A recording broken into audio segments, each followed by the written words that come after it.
ஹாலிடேஸ்னாலே அது நம்ம ஜிடி ஹாலிடேஸ் தான்.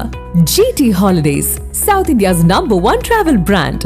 ஹால் டிக்கெட் குளறுபடி காரணமாக தமிழகத்தில் இன்று நடைபெறவிருந்த குரூப் 2, 2A தேர்வுகள் ரத்து செய்யப்பட்ட நிலையில் கிட்டத்தட்ட 10 ஆண்டுகளுக்கும் மேலாக இதுபோன்ற குளறுபடிகள் தொடர்கின்றன. அது குறித்து இந்த தொகுப்பில் பார்க்கலாம். கடந்த 2011ஆம் ஆண்டு செல்லமுத்து என்ற IAS அதிகாரி TNPSC தலைவராக இருந்த காலகட்டத்தில் குரூப் 4 தேர்வில் வினாத்தாள் முன்கூட்டியே கசிந்ததாக சர்ச்சை எழுந்தது. தலைவர் மற்றும் உறுப்பினர் வீடுகளில் போலீசார் நடத்திய அதிரடி சோதனையில் ஹால் டிக்கெட் கத்தையாக ரொக்கப்பணம் பறிமுதல் செய்யப்பட்டது அதிர்ச்சியை ஏற்படுத்தியது. கடந்த 2019ஆம் ஆண்டு நடைபெற்ற குரூப் 4 தேர்வில் மிக பெரும் முறைகேடு நடந்தது. இது தொடர்பாக பலர் கைது செய்யப்பட்டனர். முறைகேட்டில் ஈடுபட்டதாக 150 பேரின் தேர்வு முடிவுகள் ரத்து செய்யப்பட்டன.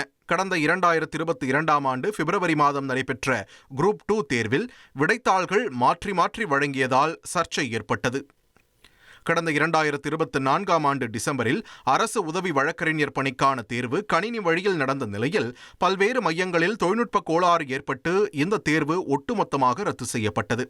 கடந்த ஆண்டு ஜூலை 12ஆம் தேதி குரூப் 4 தேர்வில் தேர்வுக்கான கேள்வித்தாள் விடைத்தாள்களை வெள்ளை காகிதங்கள் கொண்டு மறைத்து தனியார் பேருந்தில் மதுரை தேர்வு மையத்திற்கு எடுத்துச் சென்ற காட்சிகள் வெளியாகி பரபரப்பை ஏற்படுத்தின. கடந்த ஆண்டு செப்டம்பர் மாதம் இளநிலை உதவி வரைவாளர் பணிக்காக நடத்தப்பட்ட தேர்வில் ஐயா வைகுண்டர் பற்றி தவறான கேள்விகள் இடம்பெற்றது சர்ச்சையை ஏற்படுத்தியது. இதே தேர்வில் பெண்களை இழிவுபடுத்தும் வகையில் கேள்வி இடம்பெற்றதாகவும் கண்டனங்கள் எழுந்தன. இந்நிலையில் இன்று TNPSC தேர்வு நடைபெற்றுக் கொண்டிருந்த போதே தேர்வு ரத்து என்ற அறிவிப்பு வெளியானது TNPSC வரலாற்றில் முதல் முறை என்பது குறிப்பிடத்தக்கது. ஹாலிடேஸ்னாலே அது நம்ம ஜிடி ஹாலிடேஸ் தான். GT holidays, south India's #1 travel brand.